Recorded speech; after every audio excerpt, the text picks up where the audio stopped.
एक बेहद ही खूबसूरत महिला जिसका नाम जोया था। जोया जन्म से महिला नहीं थी बल्कि एक पुरुष था। यह आदमी अपने अंगों का ऑपरेशन करा के एक महिला बन जाता है। खूबसूरत इतनी थी कि हीरोइन भी फेल हो जाए। जोया ने एक शाहिद नाम की लड़की से शादी कर ली थी, पर जोया अपनी हवस की भूख मिटाने के लिए अक्सर रातों में सड़क पर नए नए मर्द तलाश करती थी। जोया रात में सड़क पर एक देवांशु मिश्रा के नाम के लड़के का मर्डर कर देती है, सिर्फ अपनी हवस मिटाने के लिए। दोस्तों, ये सच्ची घटना सुनकर आप रात में सड़कों पर महिलाओं से डरने लगेंगे। दोस्तों, ये घटना मध्य प्रदेश इंदौर का एक इलाका लक्ष्मी नगर MR3 की है, जहां 5 दोस्त मोहित, हेमराज, जितेंद्र, सतीश और देवांशु मिश्रा एक होटल में जाते हैं, जहां ये 5 दोस्त अपना अपना गम भुलाने के लिए खूब शराब पीते हैं। ये 5 दोस्त इतनी शराब पीते हैं कि शराब पीते पीते आधी रात बीत जाती है। रात ज़्यादा हो जाने की वजह से 5 दोस्त घर के लिए निकल जाते हैं। इन 5 दोस्तों में से सतीश और देवांशु मिश्रा स्कूटी पर घर के लिए निकलते हैं। सतीश और देवांशु दोनों एक साथ किराए के मकान पर रहते थे।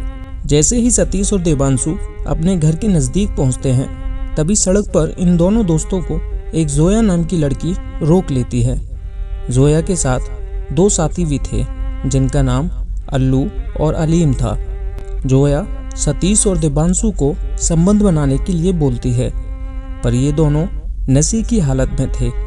जिसके बाद जोया और जोया के साथी अल्लू और अलीम सतीश और देवांशु पर हमला कर देते हैं। सतीश और देवांशु से ये लोग गले से सोने की चैन भी छीन लेते हैं।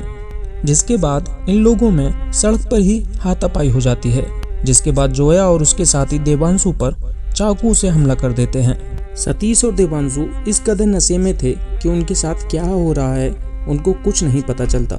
जिसके बाद सतीश और देवांशु दोनों घर चले जाते हैं। अगले दिन जैसे ही सतीश की आंखें खुलती हैं, घर में चारों तरफ खून ही खून था। सतीश ये सब देखकर बहुत घबरा जाता है। जिसके बाद वो सीधा देवांशु के रूम में चला जाता है, जहां देवांशु मृत पड़ा था। सतीश को ये लग रहा था कि देवांशु का कोई घर में घुसकर मर्डर कर गया है। सतीश को रात में जो हादसा हुआ था उसके बारे में कुछ नहीं पता था। नशे में सतीश सब कुछ भूल गया था। तभी सतीश घर से चिल्लाते हुए घर से बाहर भाग जाता है। ये सब देखकर आसपास के लोग इकट्ठा हो जाते हैं। जिसके बाद पुलिस भी मौके पर पहुंच जाती है। पुलिस शक के आधार पर सतीश को थाने ले जाती है। थाने में पुलिस सतीश से काफ़ी पूछताछ करती है, पर सतीश को कुछ याद नहीं आ रहा था। सतीश काफ़ी दिमाग पर जोर डालता है। जिसके बाद सतीश को रात की घटना याद आ जाती है। सतीश पुलिस को बताता है कि 2 युवक और एक महिला से हमारी बहस हुई थी, पर सतीश को चाकुओं का हमला फिर भी याद नहीं आ रहा था। अब पुलिस उस एरिया के सारे CCTV कैमरे चेक करती है, जिसमें जोया, अल्लू और अलीम दिखाई देते हैं। जिसके बाद पुलिस की टीम इन तीनों की तलाश में लग जाती है और काफ़ी दिन की तलाश के बाद ये तीनों पुलिस के हत्थे चढ़ जाते हैं। पुलिस इन तीनों से काफ़ी कड़ाई से पूछताछ करती है। जिसके बाद ये तीनों अपना जुर्म कबूल कर लेते हैं और पुलिस को घटना के बारे में सब कुछ बता देते हैं। जिसके बाद पुलिस इन तीनों को गिरफ्तार कर लेती है।